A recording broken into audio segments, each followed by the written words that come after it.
चलो थर्ड वाला केस देखते हैं क्या है। इफ रेट ऑफ रिटर्न कितना 8%। देखो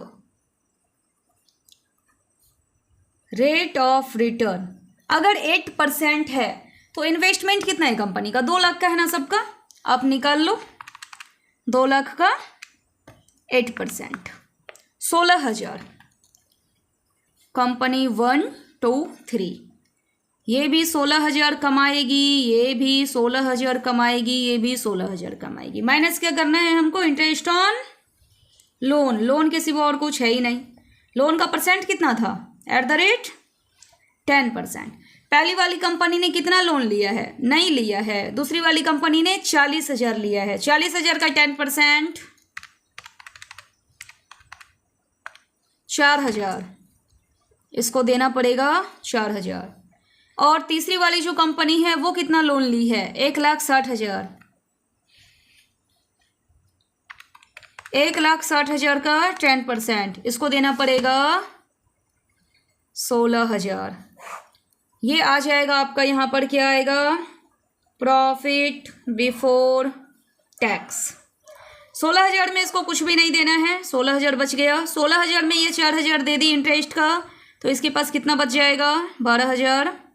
16,000 में 16,000 इसका कंप्लीट चला गया तो इसके पास कुछ भी नहीं बचेगा। ठीक है, ये हो गया आपका प्रॉफिट बिफोर टैक्स। अब इसमें क्या माइनस करेंगे, अब इसमें टैक्स माइनस करेंगे। टैक्स को माइनस करना है, क्या था @26%। 16,000 को 26% निकालोगे 4,160। 4,160 12,000 का 26% निकालोगे 3,120। 3,100, यहाँ पे कुछ नहीं है तो इसका कुछ भी आपका नहीं निकलेगा। 16,000 में 4,160 चला गया 11,840। 12,000 में 3,120 को माइनस करेंगे 8,880। और ये थर्ड वाले केस में आपका कुछ भी नहीं आया। टैक्स का पेमेंट आपने कर दिया। अब ये वाला जो प्रॉफिट है ये क्या है, प्रॉफिट आफ्टर टैक्स। यहाँ पे आप लिख दो प्रॉफिट आफ्टर टैक्स। ये जो प्रॉफिट है, अब इसके बाद क्या करना है आपको, परसेंट में निकालना है। क्यों निकालेंगे, इक्विटी को कितना रिटर्न मिल रहा है ये कंप्यूट करने के लिए। यहाँ पे लिखिए रिटर्न ऑन इक्विटी, यानी इक्विटी वाले को कितना रिटर्न मिल रहा है। 11,840। 11,840 कितना लगाया था इसमें इक्विटी वाला, कंपनी 1 के केस में देखो कितना है 2 लाख है। डिवाइड करेंगे 2 लाख मल्टीप्लाई कर देंगे 100 से, 5.92% लिखे इसमें 5.92%। सेकेंड केस देखिए 8,880। 8,880 कंपनी 2 के केस में कितना कैपिटल इक्विटी वालों को कितना लगा हुआ 1,60,000। तो आप भाग करेंगे इसको 1,60,000 से, मल्टीप्लाई कर देंगे 100 से, 5.55 लिखे यहाँ पे 5.55%।